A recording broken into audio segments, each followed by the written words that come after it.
So, good morning everybody, myself Acharya Vishvendra. Let's discuss today some questions based on photons. So, the question is an electron is accelerated through potential difference of 30 volt and we need to find energy in electron volt, energy in joule, maximum energy of X-ray photon. So, let's begin with the first question. So, we know that kinetic energy is equal to the work done by electric field, which is Q into V. So, Q here is E and the voltage is 30. So the energy will be 30 electron volt. Now 1 electron volt is 1.6 into 10 is to power minus 19 joule. So by that you can calculate energy in joule. Next is maximum energy of X-ray photon. So the maximum energy of X-ray photon will be equal to that of maximum kinetic energy of electron, which is 30 kilo electron volt over here. Then we need to find it is the maximum frequency of X-ray photon. So E is equals to h into nu. From there you can calculate the frequency nu. Then maximum wavelength using C is equal to nu into lambda. You can find the wavelength. Then maximum momentum. So momentum is E by C and use E as 30 electron volt. So you can solve the maximum momentum. Then maximum mass, then we can use E is equal to mc square to find the maximum mass. In this way we can solve this question. Now let's start with another question, which says that a laser source is emitting power of 3.3 into 10 is to power minus 3 watt, and frequency of photon emitted it is equal to 6 into 10 is to power 14 hertz. Then find energy of photon emitted by the source in 1 minute. So we know that energy is equal to power into time. Time is 1 minute or 60 seconds, so you can find the energy. Then energy emitted by photon in vacuum, so energy is h into nu. You can find the energy. The speed of photon in vacuum, it is 3 into 10 is to power 8 meter per second. Wavelength of photon using C is equal to nu into lambda. You can find lambda. Next, will wavelength change when photon travel from air to water? Yes. Which change in medium? Wavelength changes, so it will change. Next is when the frequency, energy, momentum change when photon enter from air to water? No. Frequency, energy as well as momentum does not change when photon enter from air to water. Next is find number of photons emitted per second if source is 100% efficient and another case 25% efficient. So in 1 second the energy emitted is 3.3 into 10 is to power minus 3 joule. Let energy of a photon is E and we assume that there are n photons. So n into E is equal to 3.3 into 10 is to power minus 3. E we can calculate from step number 2. So from here we can calculate the number of photons emitted. Similarly, if we have efficiency is 25%, that means only 25% of this power is converted into photons. So number of photons will become 25% directly or 1/4. So you can find the values of these.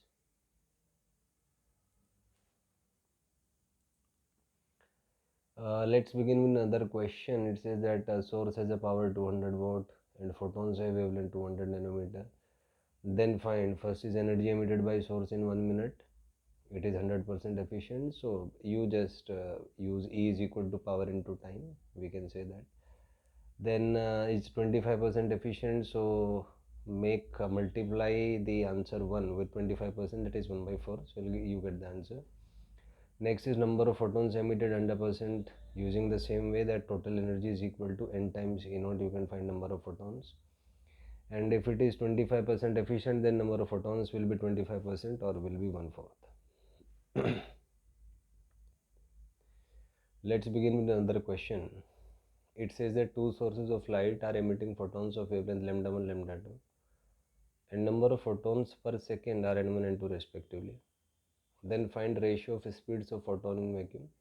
So we know that all photons travel with same speed, so ratio is 1:1. Then ratio of frequencies of photons. So frequency are inversely proportional to the wavelength, so that will be lambda 2 by lambda 1.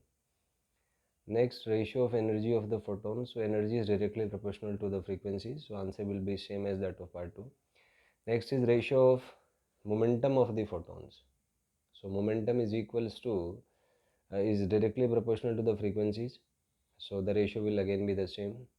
Next is ratio of total energy emitted by the source per second. So the total energy is the energy carried by the total photons. So energy of one photon is inversely proportional to lambda. So for n1 photons, that will be n1 by lambda 1. So using that, we have the total energy emitted as yeah,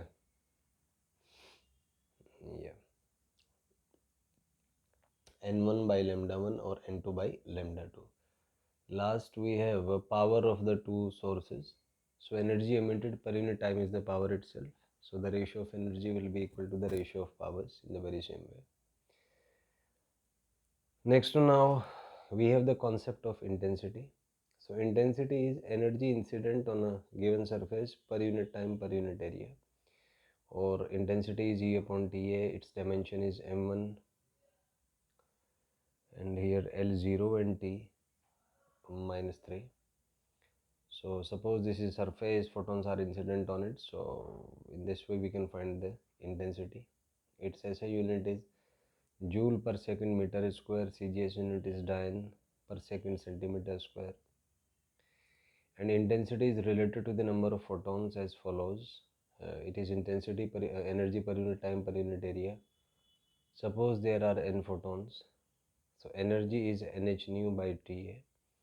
So if all these terms are constant, then intensity is proportional to the number of photons. So we can say that graph between intensity and number of photons will be straight line, obviously for a corresponding constant frequency. Next is, so hence we can say that for a given frequency, a number of photons is proportional to, intensity is proportional to number of photons striking the surface per unit area per unit time. Now there are different cases. Suppose there is a point source of light. So intensity is proportional to 1 by area. So that point source will be enclosing a sphere, and area will be proportional to 1 by r square. So intensity is proportional to 1 by r square. And if we compare intensity from two sources, it will be equal to d2 square by d1 square. That is how we can solve this out. And intensity is proportional to number of photons. So from here you can calculate the ratio of number of photons itself. Then for a line source, we have intensity as proportional to 1 by r for a line source. So that is inverse relation, and its graph is a rectangular hyperbola. Now there are certain things regarding photoelectric effect. It was observed by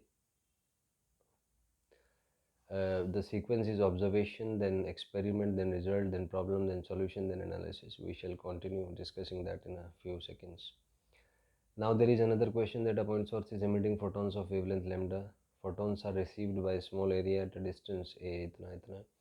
The ratio of wavelength of the photons, ratio of frequencies of photons. So as we have done earlier, that intensity is proportional to 1 by d square, and intensity is proportional to frequency, that is inversely proportional to wavelength. So in this way you can find ratio of wavelength, then ratio of frequencies, then ratio of single photon, then ratio of intensity of photon in the two cases, the number of photons in two cases. We can solve this using the earlier question that I discussed. Now let's begin working on the photoelectric effect. So the sequence will be observation, then experiment, then result, problem, solution, and then analysis. We shall proceed in that way. So before that, let's study the spectrum of electromagnetic waves. It's radio, micro, infra, light ray, UV ray, X-ray, and gamma ray. And if we move from top to the bottom, then speed in medium and wavelength decreases, whereas frequency, energy, momentum, and mass increases. So radio waves correspond to highest frequency and speed in a medium, whereas lowest energy, mass, momentum, and frequency.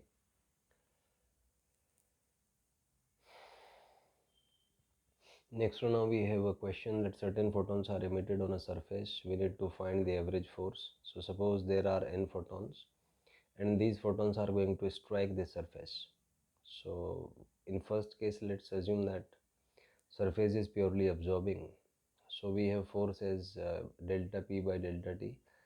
Now if the surface absorbs the photon, then change in momentum is p, corresponding to 1 photon. So change in momentum will be np for n photons. So we can say that force is np by delta t. Now momentum is ep by c, where ep is energy of the photon. So substituting this, we have force average as power by c. Now intensity is power upon area. So power is intensity into area. So from here we can say F average is Ia by C. And if we need to find the pressure, then pressure is force by area, which is I by C. And this pressure is called the radiation pressure over here. Here I is the intensity of photons, is the speed of light in vacuum. W is power of photons, total power. EP is energy of single photon. And ET is total energy incident on the surface. Now there is a question that if photons are reflected back, then obviously all the things will be doubled, as change in momentum will be doubled. Now there is a question that sometimes X% photons are absorbed and rest are reflected. So the total pressure is absorbed plus reflected. Absorbed pressure is I by C. Suppose X% are absorbed, so correspondingly pressure will be X by 100, and here 100 minus X by 100. So after solving this, we have this result.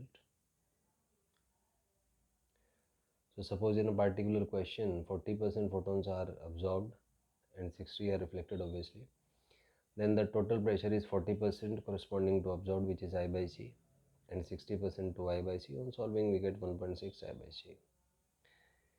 So these are the some of the tools to optimize your time and energy, and make sure that you study in a timely bounded manner and complete your syllabus well on time.